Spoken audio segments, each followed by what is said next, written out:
So President Trump's got everyone talking again. Yeah. This time, he's saying the U.S. should just, well, take over the Gaza Strip. And this is after, what, like 15 months of war there? It's crazy, right? A ceasefire that's, barely holding hostage situations. And Trump just drops this. Just like that. Hmm? And we're not talking about some tiny village here, right? The UN saying it's over 2 million people living in Gaza. It's wild. So, what does this even mean for the Middle East? If the U.S. really did this, what would it do for, peace, relations with the whole Islamic world? Honestly, it's a total mess waiting to happen. To even start to guess at the fallout, we got to look at, what's Trump even thinking here? How are other countries reacting? And, how does this fit into the whole peace process that's already, on shaky ground. Yeah, exactly. So what is Trump's vision here? He's saying Gaza's going to be like the Riviera of the Middle East. Tons of jobs, booming economy. Right, and he says everyone he's talked to is loving the idea. Of course he does. Well, it's Trump. But thinking bigger picture, this kind of tracks with some of his other ideas. Remember Greenland? Panama Canal, that time he talked about absorbing Canada. Oh, yeah. This whole expansionist thing. He's been on it for a while. So the question is, how serious is he about Gaza? Because he did use some pretty strong wording. Long-term ownership position for the U.S., he said. Mm-hmm. It'll bring great stability, apparently. And he insists it's not just him, riffing. Okay, interesting. But even if we take him at his word, right, the logistics of this are insane. He hasn't said no to sending U.S. troops, which... Now that opens up a whole other can of worms. Big time. And internationally, people are not exactly thrilled. The Palestinian Authority's calling it a flat-out violation of international law. Egypt's pushing back hard, saying, rebuild Gaza, yes, but don't just move all the Palestinians. And then you've got China, Australia, Turkey, France, all coming out strong in favor of the two-state solution. But Saudi Arabia? They said it straight up. No diplomatic relations with Israel unless there's a Palestinian state. That throws a wrench in things. Big time. And that brings up the Abraham Accords, right? Those deals Trump made between Israel and some Arab states back in 2020. Right. So if Saudi Arabia is a hard no on this whole thing, could that actually hurt the Accords?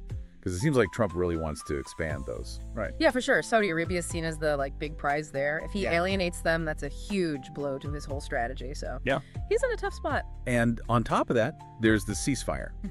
Before Trump was even in office, there was this 3-phase deal in the works. Yeah. Hostages released, fighting stops for good, Israel pulls out of Gaza. Yep. But now the U.S. envoy, Steve Witkoff, is saying phase 2 talks are starting. But he's also kind of throwing shade at the original agreement, saying the 5-year plan to rebuild Gaza is physically impossible. So, is this a power play by Trump? Is he using this Gaza ownership thing to force everyone back to the table and make the ceasefires deal go his way? That's actually really smart. And knowing Trump, it's not out of the question. He loves doing things differently, This could be another one of those moves. Especially because he's talking about relocating the Gazans, which, historically, not a great look. It's like echoes of what happened in 48 and then again in 67 when Israel took the West Bank and Gaza. That's got to be ringing alarm bells for people. Absolutely. You just can't displace that many people without causing a humanitarian crisis. It'd be unlike anything we've seen. And the anti-American sentiment, globally, not just in the Middle East, through the roof. And wouldn't that just make terrorism more likely too? Oh, yeah. That kind of upheaval, it'd be a breeding ground for it. And meanwhile, Netanyahu's got his own right-wing coalition breathing down his neck to just end the ceasefire. Right. And you've got Trump going all in on his maximum pressure thing with Iran. Yeah. Bringing back those harsh sanctions, trying to, completely shut down their oil exports. It's a lot. It really is. So many factors pushing and pulling on this whole Gaza situation. It's impossible to know how one thing might tip the scales. For sure. Makes you think about the two-state solution, too. That's been the basis of U.S. policy in the region for, forever.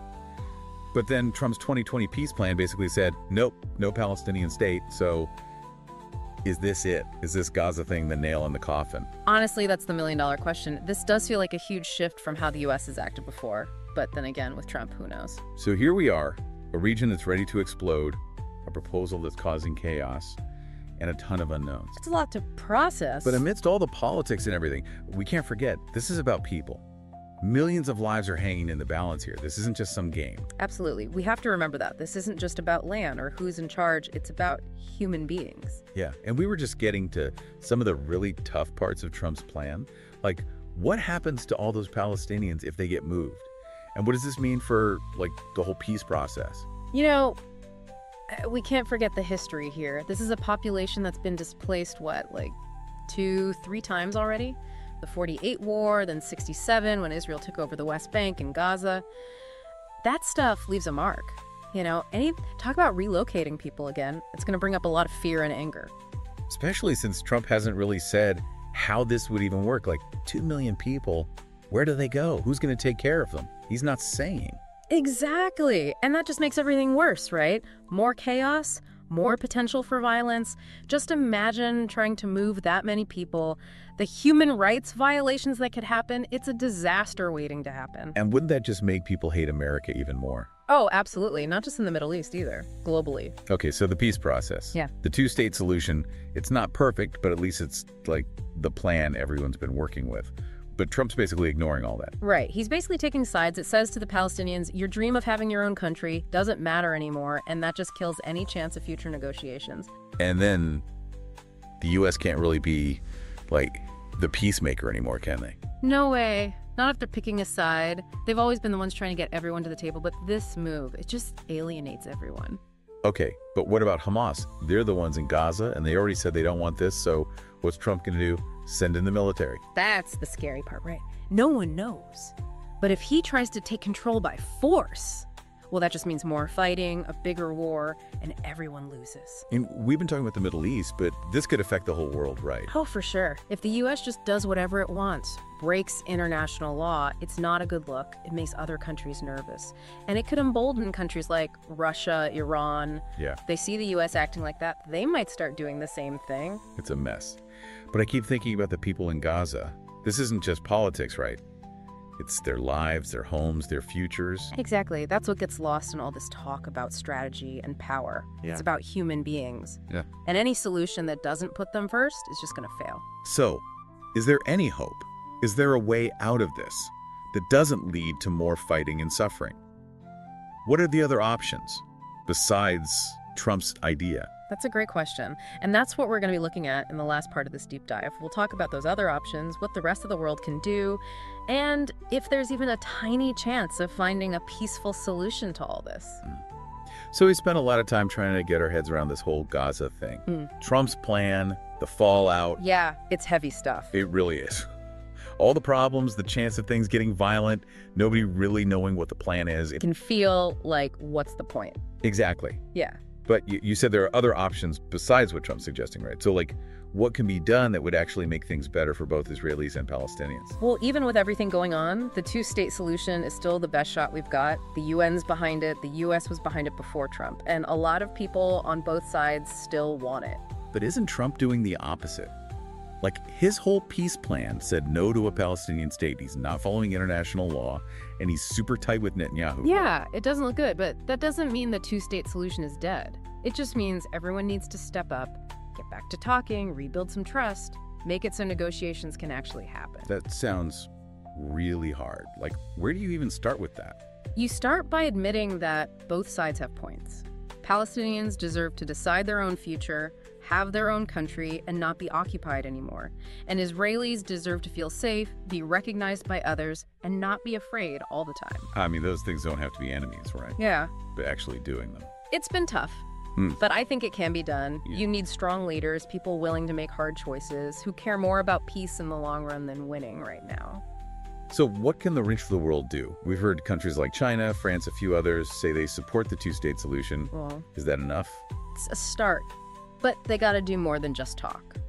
Real actions, putting pressure on everyone to do the right thing, helping with money and aid, basically make it so peace actually has a chance. And what about the U.S.? After all this, can they still be a good guy in all this? The U.S. is still a big deal in the Middle East. They have to be involved. But they've got a lot of work to do. Rebuild trust, show they're serious about peace, and work with other countries, not just go it alone. So, it's going to be tough and long. But is there any reason to feel hopeful? I think so. Even now, there are people on both sides who just want peace. They're tired of the fighting, the hate. As long as that's there, there's always hope. That's a good point. It's easy to get lost in all the bad stuff, but yeah, there are people who want better. We talked about a lot of hard things today. A lot of what-ifs, a lot of unknowns. For sure. But I think we showed that this is about more than just politics. It's about people's lives. And no matter how messed up things seem, it's worth fighting for a better future. Couldn't have said it better myself. So thanks for sticking with us for this deep dive into, well, all things Gaza. It's complicated, no easy answers. But hopefully you got a better sense of what's going on and what we might be able to do about it. Keep learning, stay informed, and let's all work towards a world where everyone can live in peace.